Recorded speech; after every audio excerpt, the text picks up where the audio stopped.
इसो हमारे खुदा यीशु मसीह का फजल हमेशा हम सबों के साथ होता रहे। तकरीबन 3 हफ्तों के बाद खुदावंद ये मुमकिन किया कि हम उसके फजल के वसीला से अपने डिवोशन का सिलसिला जारी कर सकें।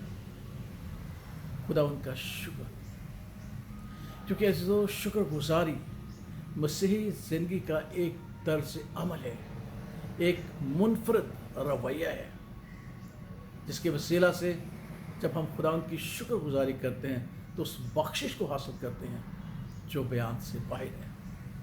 शुक्रगुजारी की वुसअत भी बयान से बाहर है। शुक्रगुजारी खुद अपनी वुसअत में आप है। ऐसो शुक्रगुजारी का मफ़हूम जो खुदावंद के पाक कलाम में से हम सीखते हैं कि शुक्रगुजारी खुदावंद की इबादत है। शुक्रगुजारी दरअसल खुदावंद की तमजीद है। और ये खुदावंद का कौल है कि जो शुक्रगुजारी की कुर्बानी चढ़ाता है, जो शुक्रगुजारी करता है, वो दरअसल मेरी इबादत करता है। इसलिए शुक्रगुजारी का मफ़हूम हमारे नज़दीक खुदावंद की इबादत होनी चाहिए, एक ऐसी इबादत जो खुदा की मर्ज़ी के ताबे होती है। शुक्रगुजारी का दूसरा मफ़हूम यह है कि जब हम उसकी इबादत और परस्तिश करते हैं तो हम उसके ताबे रह के उसकी परस्तिश और तमजीद करें। और जब हम उसकी मर्ज़ी के ताबे रह के ज़िंदगी बसर करेंगे, परस्तिश करेंगे, उसकी इबादत करेंगे, तो खुदा का पाक हमें सिखाता है कि हम फिर घटना भी सीखेंगे, पढ़ना भी सीखेंगे, और हर हाल में, हर सूरत में खुदावंद की मर्ज़ी को पूरा करते हुए हम उसके शुक्रगुजार रहेंगे, क्योंकि इबादत उसका इजहार है। शुक्रगुजारी का दूसरा मफ़हूम जो आज मैं आपके सामने रखना चाहता हूँ वो खुदावंद के अहकामात हैं। शुक्रगुजारी से मुराद हम खुदावंद के अहकामात, उसके आइन, उसके दस्तूर की तालीम को अपने अंदर और अपने ख़ानदान के अंदर और अपनी कलीसिया के अंदर राइज कर दें, और हम अपनी ज़िंदगी उसके अहकामात और उसके हुक्मों के मुताबिक गुजारते हैं।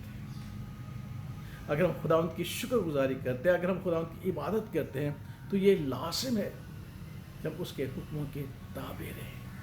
अगर हम उसके हुक्मों के ताबे नहीं रहेंगे तो शुक्रगुजारी का मफ़हूम हमारी ज़िंदगी में कभी भी पैदा नहीं हो सकता। ज़बूर नवीस कहता है कि जब मैं तेरे सदाकत के अहकामात को सीख लूँगा, हुक्मों को सीख लूँगा, आइन को सीख लूँगा, दस्तूर को सीख लूँगा, रवैये को सीख लूँगा, तो मैं दिल से तेरी शुक्रगुजारी करूँगा जो तुझे जो कबूल होगी। तो शुक्रगुजारी का जो दूसरा मफ़हूम है वो ये है कि जब हम खुदावंद की इबादत करते हैं तो फिर हमें उसकी तालीम पर भी अमल करना चाहिए।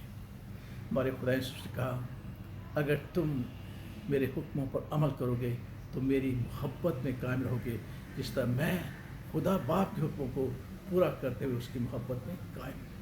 शुक्रगुजारी का दूसरा मफ़हूम जो आज हम सीख रहे हैं वो ये है कि हमें खुदा की तालीम, दस्तूर और अहकामात पर भी अमल करना चाहिए, ताकि हम बेहतर तौर पर खुदावंद की शुक्रगुजारी करें जो बख्शिश है। इस बात को याद रखिएगा, आज 2 पहलू मैंने आपके सामने रखे हैं कि शुक्रगुजारी दरअसल खुदावंद की इबादत है, और शुक्रगुजारी खुदा के अहकामात की तालीम है जो हमारी ज़िंदगियों में जारी और सारी रहनी चाहिए, ताकि हम खुदावंद की मर्ज़ी के ताबे ज़िंदगी बसर करें। आइए हम शुक्रगुजार दिल होकर खुदावंद की शुक्रगुजारी करें, उसकी तमजीद, उसकी इबादत और उसके हुक्मों का लिहाज रखते हुए, उसमें रहते हुए अपनी ज़िंदगी बसर करें, ताकि वो हर हाल में, हर सूरत में, घटने में, बढ़ने में हमारी मदद और रहनुमाई करे और हमें महफूज रखे इस बेदीन दुनिया से।